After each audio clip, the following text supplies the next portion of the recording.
we've arrived in the People's Republic of Vietnam at a time of great change.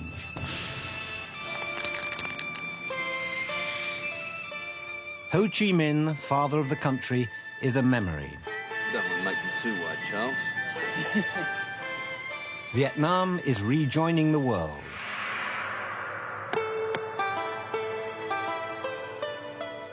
Hanoi has sprouted hotels, mobile phones, English-language newspapers, and cricket.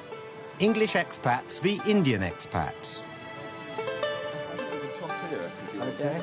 I'm asked to come along, watch the game, and spin the coin. Head. And it's tails. Tails. I'm Tails. afraid. Black. There we go. Okay, well, I think we'll bat. It's a chance to find out more about the policy the Vietnamese call Doi Moi, new thinking. But old thinking reasserts itself as our cameras are ordered to be switched off. Our stills photographer keeps going. They're not interested in cricket, they're interested in us.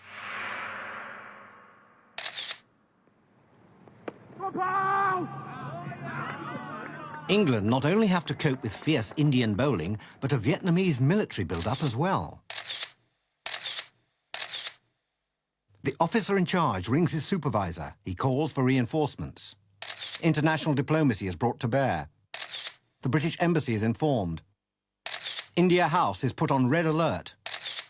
The Pentagon will call us back. The Vietnamese arrive in force. We retreat.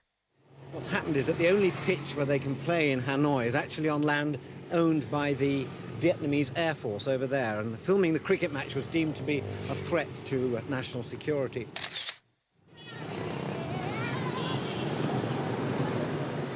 The Vietnamese do not look a warlike people, yet they've fought like tigers for the last 50 years. Against the French, the Americans and their allies, and the Chinese. Now they can live the way they want to.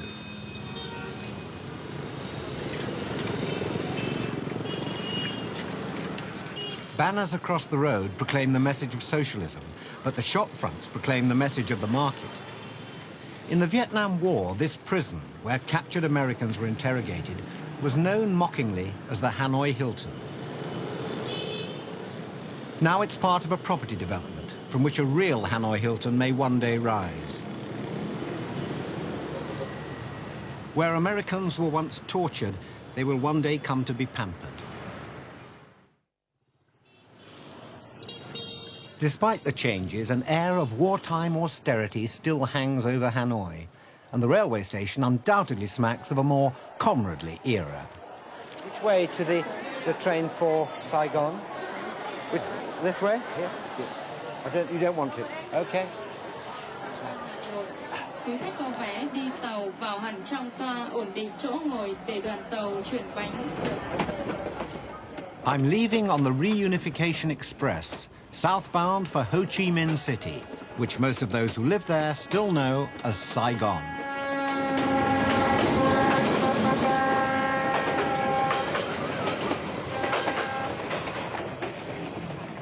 Its average speed for the distance is 25 miles an hour, so there's no rush.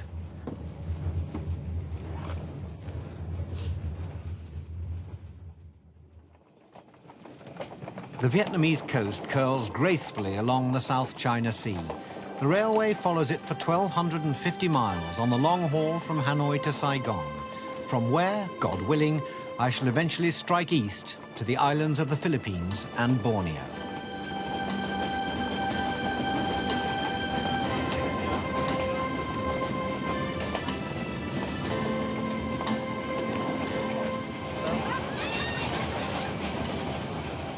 At mid-morning next day, various delicacies are prepared for lunch.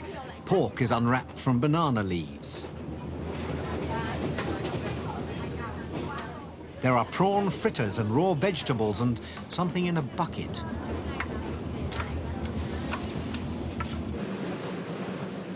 We're crossing the Ben Hai River, the border of the old demilitarized zone. We're now in what I grew up calling South Vietnam. The scars of war have been quickly covered by this fertile landscape. But the main highway is still woefully inadequate for a country that hopes one day to become a Pacific tiger. And this railway, the main link between north and south, is still only single track. Trong tranh thủ một vài phút nhảy tàu tránh xảy ra tai nạn, đoàn tàu S3 dừng bánh tại ga Huế 25 phút. 400 miles south of Hanoi, we pull into the city of Hue.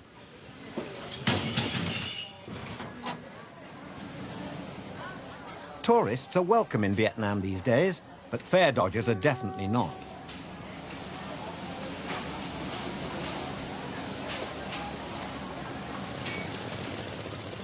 The old imperial city lies on the Perfume River. One of the fiercest battles of the American War took place here, and the central span of this bridge was bombed into the river. Today it's busy all day long, as is every other thoroughfare in this crowded land.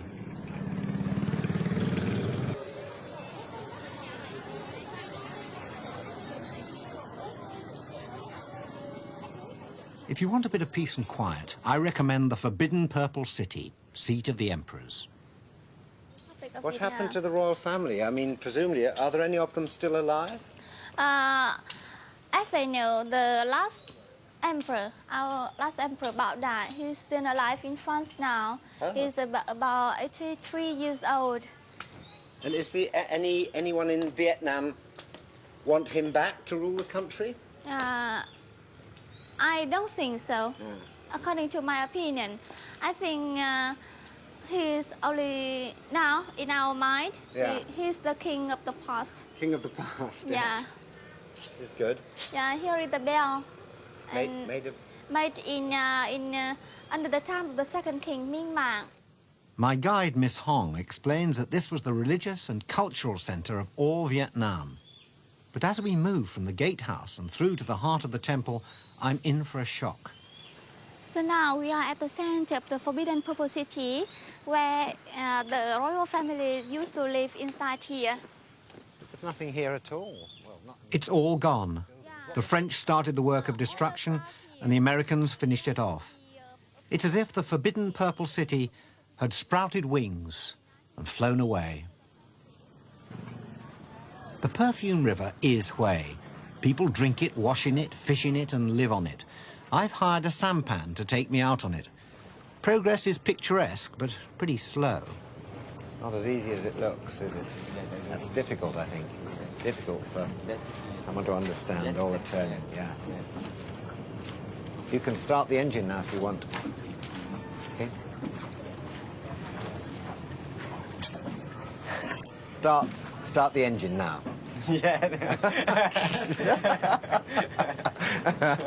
No, seriously.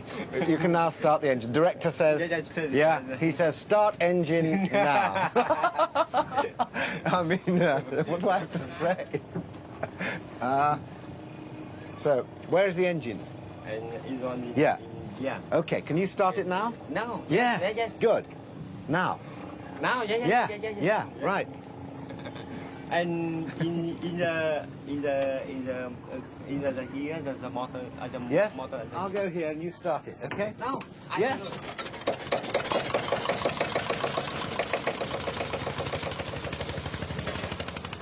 Once we're underway, there are no problems.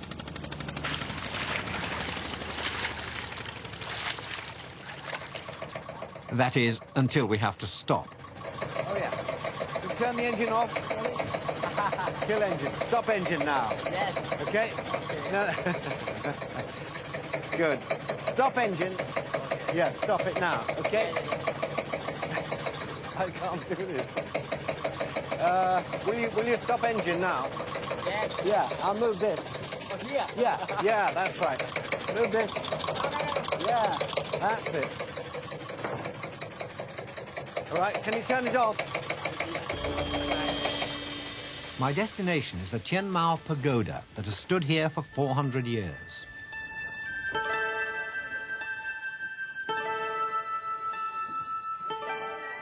But in the Buddhist monastery next door to it, I discover something much newer and infinitely more macabre.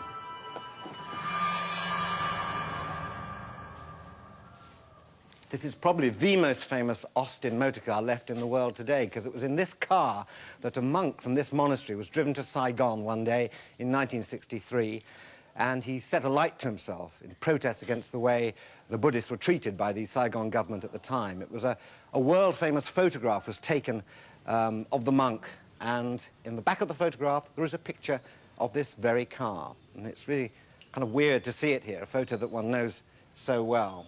It's also rather strange because my father had a car exactly like this, same colour, same make.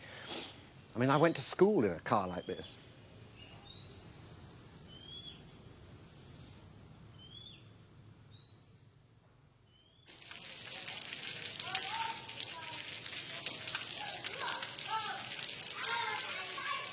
Next morning, the heavens open in style. 80 days away from the Arctic Circle, we're in monsoon country.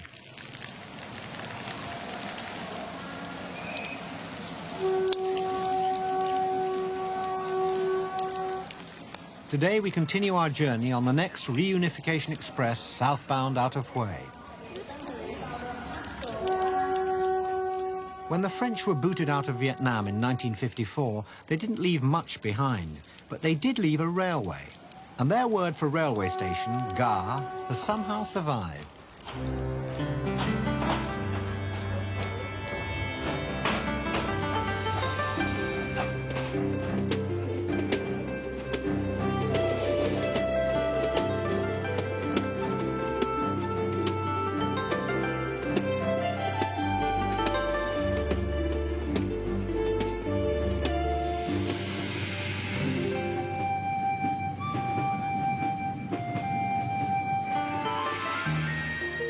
The train slows as it toils up from the narrow plain to Hai Van, the pass of the ocean clouds.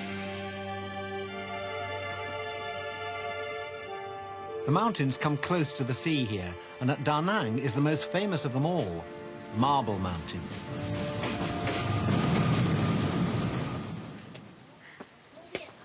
Hello. It's at the foot of Marble Mountain that I meet Miss Tan. Would you like to buy something? What are they? This one, Oh, they're lion. just bits of, they're Yeah. marble, little marble to... Yeah, this is Marble Mountain. Yeah.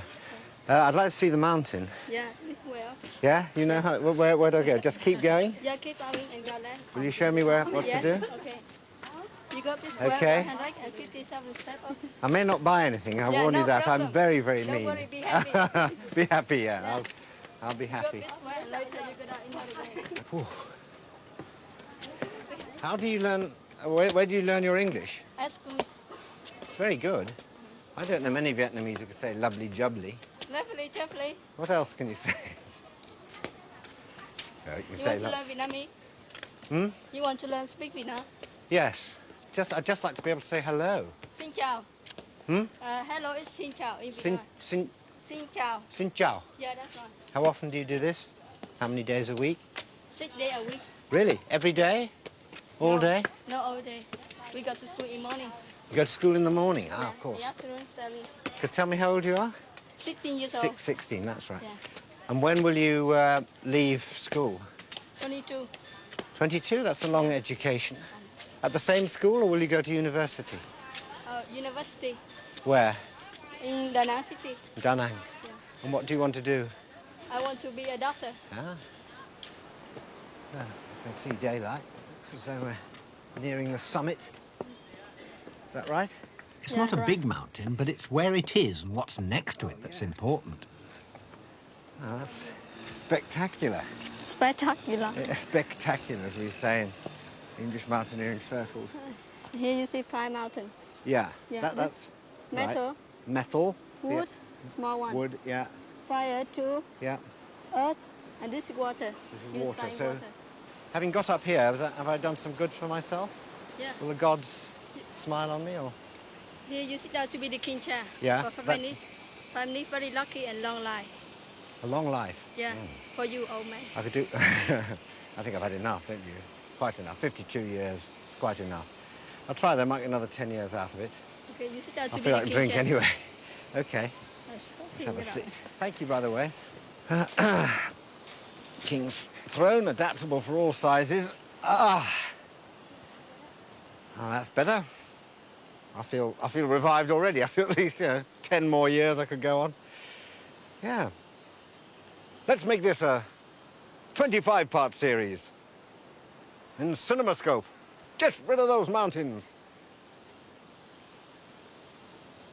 Anyone got a beer? Oh, thank you. I think this country will be a great success. There's always someone around with exactly what you want. Miss Tan is very likely to be a future president. Her fluency in English makes my dumbness in Vietnamese quite shaming. And she's incredibly well informed. Marble Mountain, I'm learning, is much more than it seems. It's a holy place and a military stronghold. But Miss Tan will not let me leave until she's shown me its darkest secret. Wow, I can see what you mean. I need your hand. It's absolutely pitch black and very slippery. Be careful, slippery. Here we are. Oh, I can see now, yeah. Water. Ooh. Hey. This is for God, too good and too evil. Oh, yeah. Yeah, this one good got to heaven and evil got to hell. These are the guardians that you find at the entrance to any Buddhist temple. Yeah. So this is a working temple. Do people come and worship here? Yeah, many people come to worship Friday Buddha. And there's the altar. Live qua bên này, live. That's extraordinary.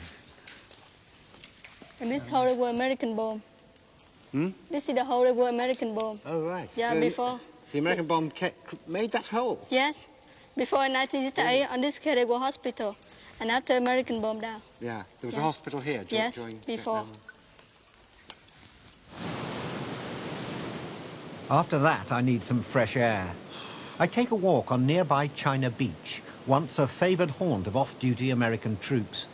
Now there's only the roar of the ocean for company. Or so I thought.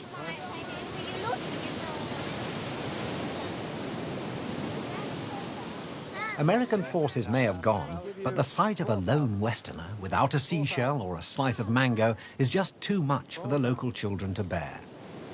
I'll tell you, now I've got 5,000, 15,000. There we go. 15,000. There we go. All right. There's 20,000, and I have his as well. Okay. All right. Thank you. Thank you, kids. Bye. All right. Make sure she gives you the money.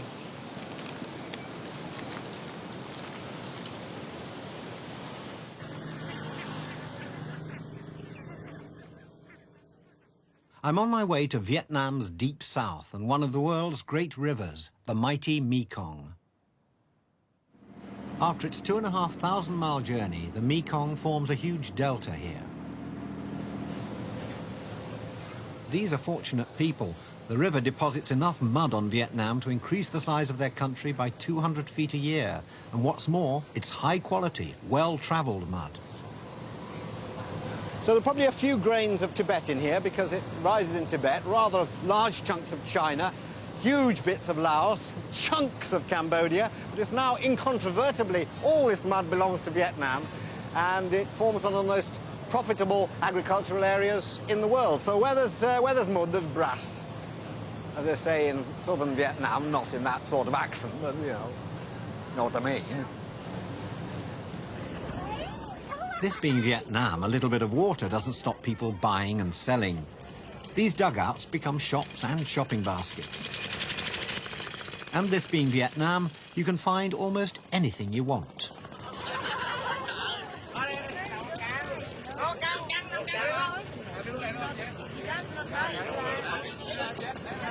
How much are the snakes? Are they pets or are they to eat? Getting into difficult water here. What, $100 for each? $200. Well, I think we'll keep looking. I don't just want to buy a snake, you know, without checking out. Are they poisonous? They're not poisonous. Why would I want them? Apart from to eat.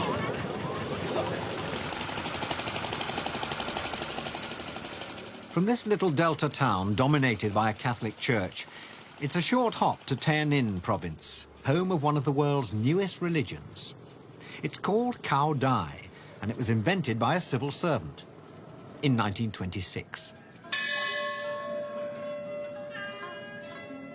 This splendidly designed religion is a sort of spiritual curry containing a little bit of everyone else's religion. The writer Graham Greene was so taken with it he seriously considered becoming a convert.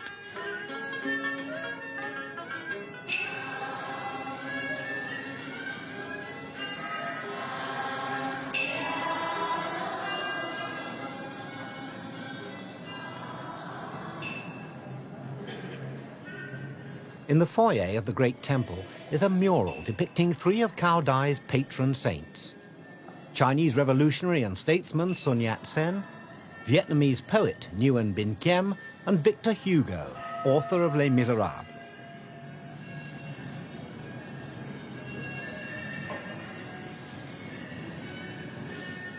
Spirits play an important part in Cao Daism, and messages have been received here from Joan of Arc, William Shakespeare, Louis Pasteur and Lenin. Despite this all-star cast, Cao Daism has not made much of a mark outside Vietnam. Nor, to be honest, outside Tay Ninh province. As we draw closer to Saigon, we pass an extraordinary relic of war.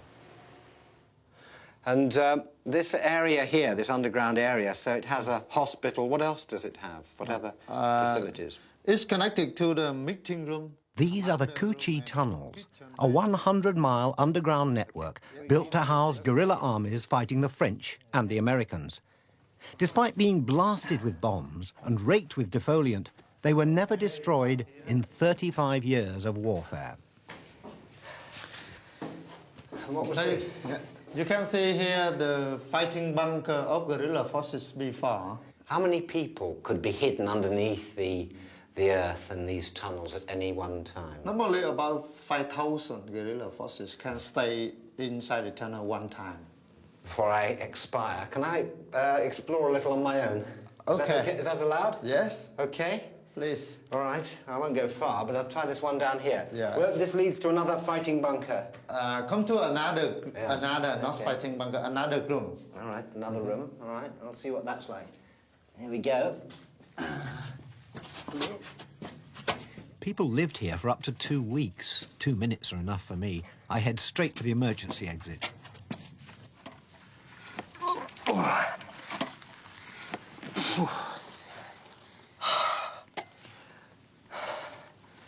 Hello, Ratty. Hello, Moley.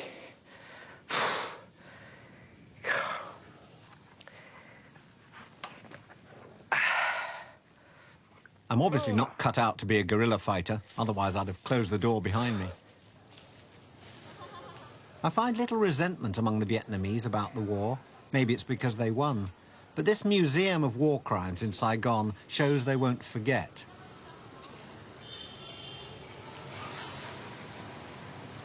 There's one particularly gruesome exhibit, a guillotine, bequeathed by the French, last used against the Vietnamese in 1960. If I were ever to make a series of great post offices of the world, this one would have to be included. Uncle Ho beams down as I write all those postcards I've been putting off for weeks. Dear Helen, dear Rachel, dear Tom, dear Will, only 9 months to go. Happy Christmas.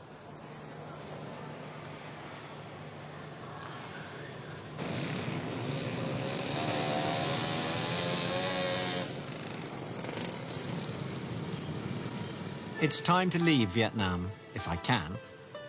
My impression is of a small, crowded country riding a high tide of energy and confidence. A country where there's no point in shouting stop. No one will hear you.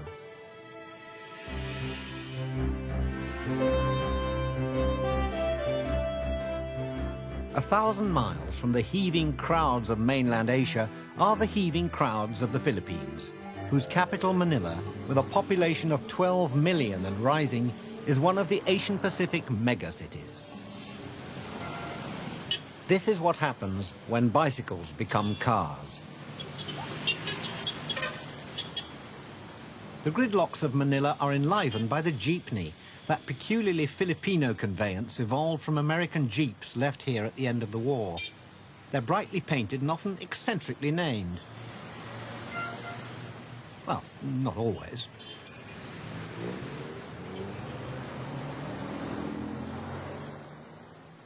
Manila has just about every problem a big city can have.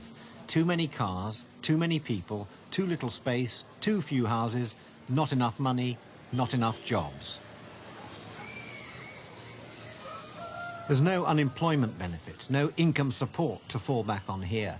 If things are bad, and they usually are, these people club together to pay an agency fee so that one of them can go abroad to earn money and support the family back home.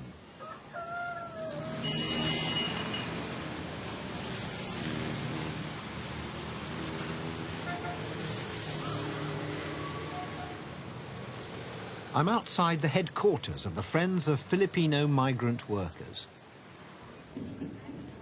So we were discussing about labor export. And the export of labor generates about $2.5 billion. One of this country's most profitable exports is its young women. Remittances. Just imagine how big the amount goes to our country. That's why we are considered as new heroes by our government. There is a price that the new heroes pay. In the newspaper today was the story of a young Filipino maid under sentence of death in the United Arab Emirates for stabbing her employer as he tried to rape her. Here the women are warned in their own language, Tagalog, of what to expect when they go abroad. Or hindi sila masyadong conservative, di ba? Hindi kagaya sa Middle East na talagang conservative, hindi kagaya sa Saudi Arabia. Despite the dangers, these women cheerfully expose themselves to a life that is often not far short of slavery. But before they go, they must come here and listen to the problems that lie ahead in countries where they will be second-class citizens. I asked some of them where they're going. Qatar? Have you been to the Middle East before? Never. Brunei. Oh, you're going to Brunei. Bahrain. Bahrain. For how long? For 2 years. Going to Taiwan. What sort of work will you be doing in Dubai? How will your DH. Housekeeper. A DH, a domestic cooperative, because that's an easy way to go there. Caretaker. Caretaker? Yes, sir. I just want to earn money, and I just want to support my family and my parents also. I want to work in Taiwan, sir, because I want to support my family, my father, mother, my brother and sister. When you're away, who will look after your family? My husband. I'm a college graduate and a major of English. Colourful as the traffic jams may be, I'm itching to get out of Manila. I do so in style, heading for the hills on a quiet Sunday morning, high above where the traffic jams would have been any other day of the week.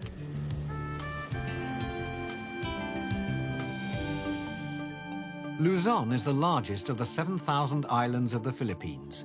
Its northern end is composed of rugged mountains, where we hope to find the 8th wonder of the world, the rice terraces of Banawe.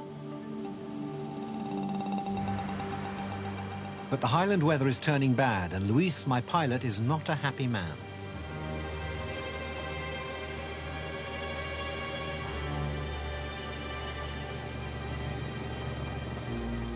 The cloud base is too low for him to attempt a landing near the rice terraces, so he puts down on a village football pitch during a game.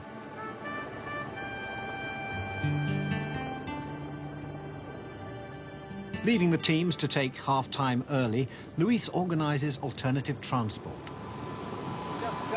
Just hailing a passing jeepney. There's no way we're going to get up in the helicopters another 1,000 feet above the clouds before we get to Banawe. So we landed in the middle of the school football pitch. I think there's a game on while we came down. The jeepney's stopped, so should we go and ask him? I think he's on. Good. Transfer to more primitive technology.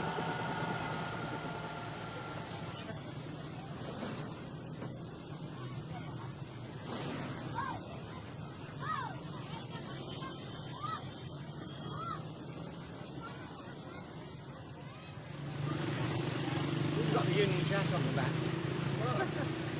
It's really good to be true.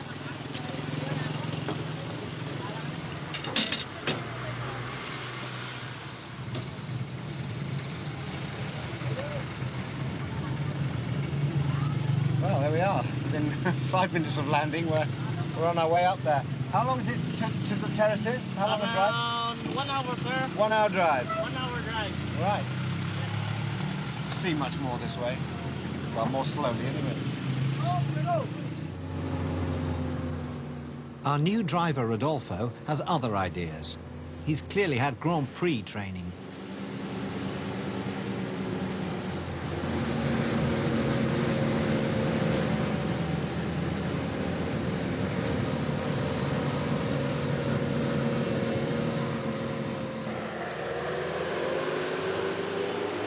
We start to climb, through 2,000 feet, through 3,000 feet. If it's rice terraces we want to see, Rodolfo will get us there. And he does.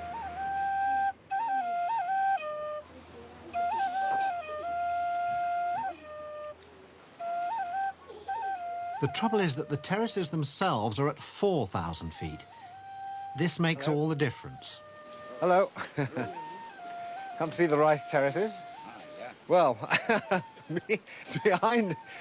We made it. This is the viewpoint, and behind me are the world-famous Banaui rice terraces. You'll just have to take my word for it. They are there.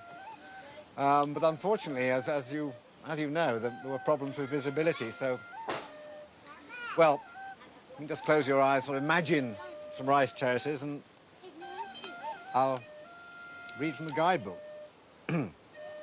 The Banaui rice terraces, rightly called one of the 8th wonders of the world, stand at an altitude of 1,200 meters. It took the Ifugayo tribespeople, with their primitive implements, over 2,000 years to create this imposing landscape. Oh dear, it's taken us so long to get here. Helicopters don't come cheap. We've come all the way from Manila to see the rice terraces, and it's hard to see. Should we do some other terraces? It's all rather embarrassing. I make my excuses and retreat with Rodolfo to the highland city of Baguio, where strange things happen, but in much better visibility. We're heading for number 114, Lourdes Grotto Road, to witness surgery performed with bare hands, without anaesthetic and without instruments. It's called psychic surgery. It has its roots among the forest peoples of the north. The surgeon who operates from number 114 is called the Reverend Jose Segundo. His hands, he claims, are guided by God. Sign of the Holy Spirit, Amen. Lord of mercy, tinaganjama anak Espiritu Santo, Amen. Lord of mercy. He and his assistant are operating on a young man called Gustav who has an arthritic limb. I'm surprised to hear a distinct pop, then blood appears.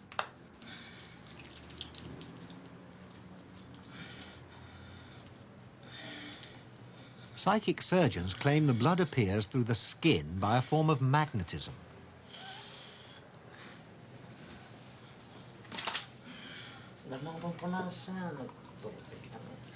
Now the other leg. And that noise again.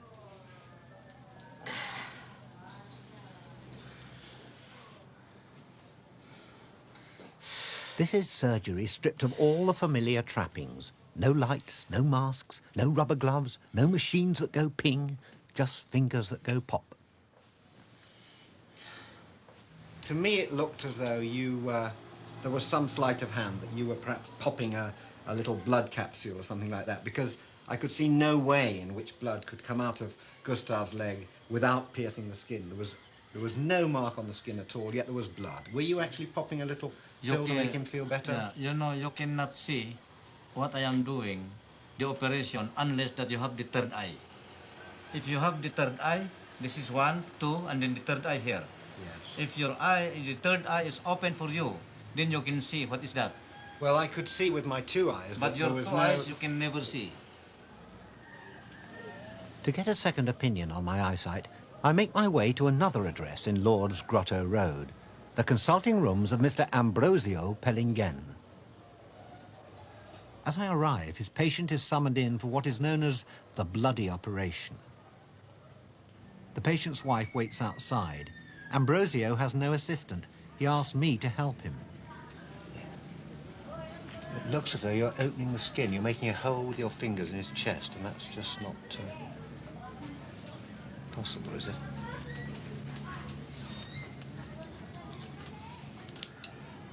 What are you doing now? Are you being guided to something that you think is... Huh? In his hand is a small piece of slime, which he calls black toxin. You'll feel better with this, Anne. Throughout, the patient remains fully conscious. Yes. I've had no training, you see, so I'm not quite sure what to do. Have you trained medically?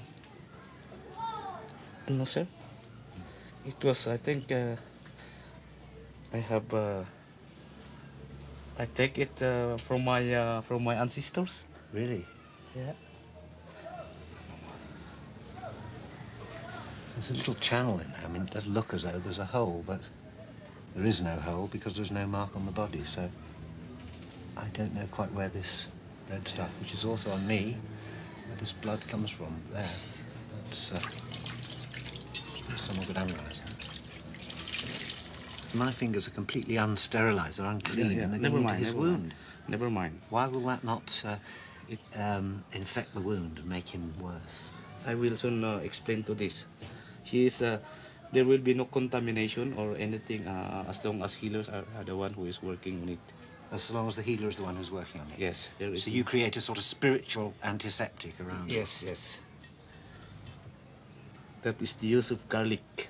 Use garlic? Yeah. Ah, now we're beginning to get some secrets of the trade. It's easy to be sceptical about psychic surgery, but if you believe it works, it clearly works. After all, Ambrosio and the Reverend are busy 7 days a week.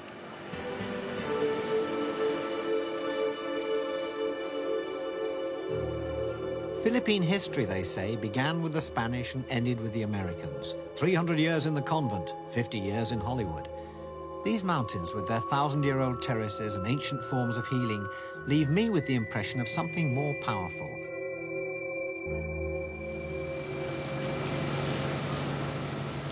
700 miles south, it's all so different. It's hot and it's tropical and it's December.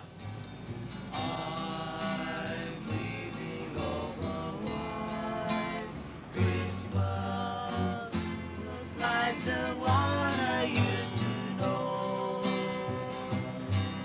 The trees have glistened and children listen to hear the snow. Next day, the director decides it's time I learnt scuba diving. My instructor is called Louis. Okay, so we'll put the mask on. Make sure there's no hair in it. Repeat the exercises. Okay, that's good. Louis tells me the worst that can happen. It's a dangerous world down there, a world of embolism, ear squeeze and nitrogen narcosis. But by next day, I'm ready for the reef.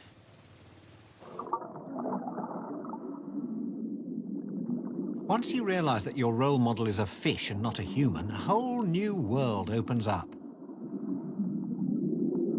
I'm enjoying it so much I decide to stay down here and join some fellow divers for lunch. You can't understand what anyone's saying, but it's all pretty obvious.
Back on the surface, I've reached the last stage of my Philippine journey.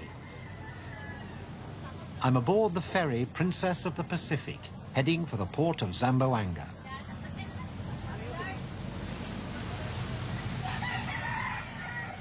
I'm not sure if I'm hearing things. I decide to take a closer look below decks.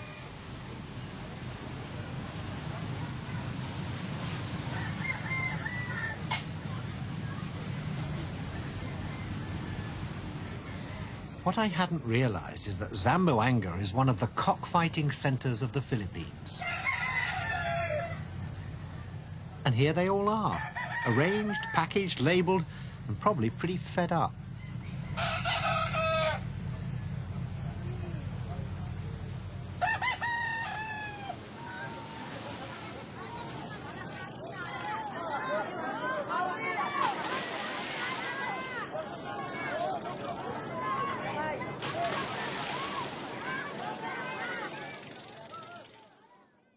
This is Zamboanga, our home until we can find a boat out of here to Borneo. The dockside is not for the faint-hearted.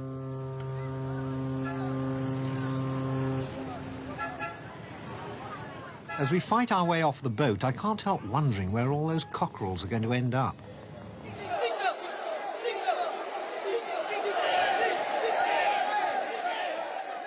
The answer is places like this, the Galleria, Zamboanga's largest cockpit.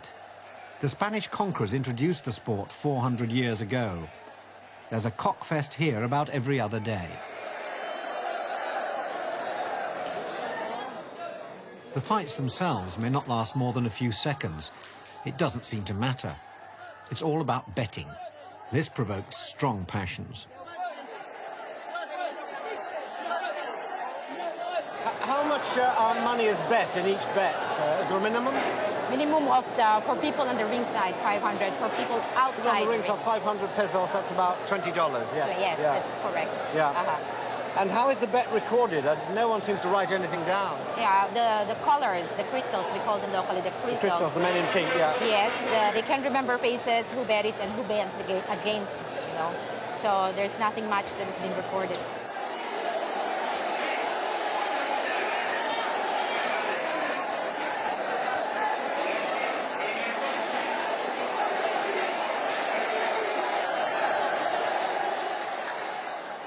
It's an ugly sport to watch, but there's huge local enthusiasm. One man told me this is the Philippines' #1 pastime. But, he added sadly, basketball is catching up. And how many fights a cock survives one fight? How many sort of fights would a good cock survive? More than 15. 15. More than 15 fights. And then they are given back to the owners for breeding purposes. As others wait to fight, the in-house vet is backstage to patch up those who already have.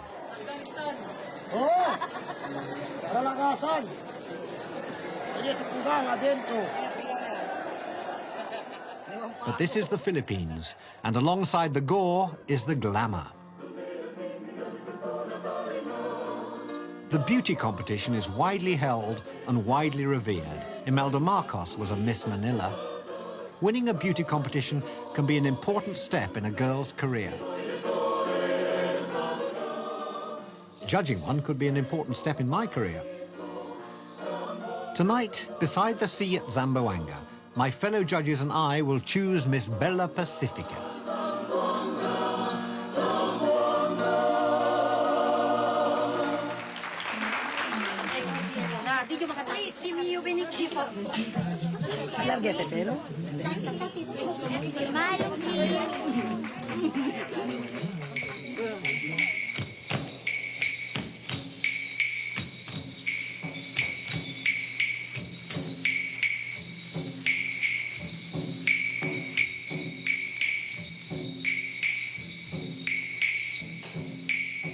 It's not just vital statistics that will win prizes here. I didn't hear a vital statistic all evening. A winner must be beautiful, but she must also show intelligence and a strong moral sense. This is a very Catholic country. If your husband told you he was going away for a year to film a documentary series in many faraway countries, would you try to stop him? If so, why? Although I haven't been married, yes, I will not stop him, because I believe that true love is tested by time. And as long as you love and trust each other, No one and nothing can stand in your way. Thank you. Thank you very much, Well, thank you. Christina. Well, I believe that trust is the key to a successful relationship. So I will allow my husband to go to other countries. And besides, it's his job. He's not going there to go girl hunting. So I'm Absolutely sure, right. Michael, Certainly you not. get the clue. Tonight, of course, is an exception. Thank you very much, ladies. I really can feel the tension mounting.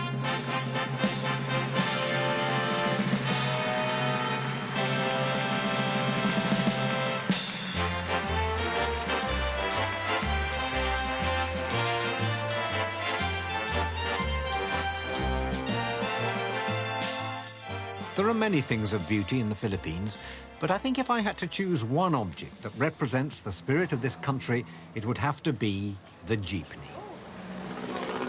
It's pure Filipino, completely exuberant and wild, and not totally in touch with reality or practicality. I'd love one.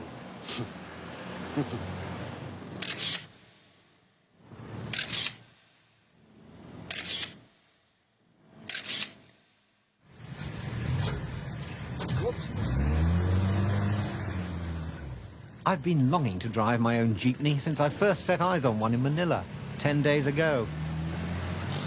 But they were all stuck in traffic jams up there. Down here in Zambo, you could be on a racetrack.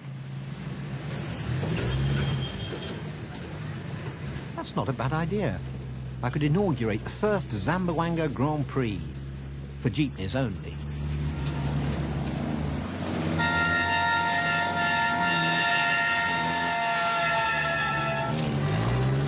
On second thoughts, I might just take it to Borneo.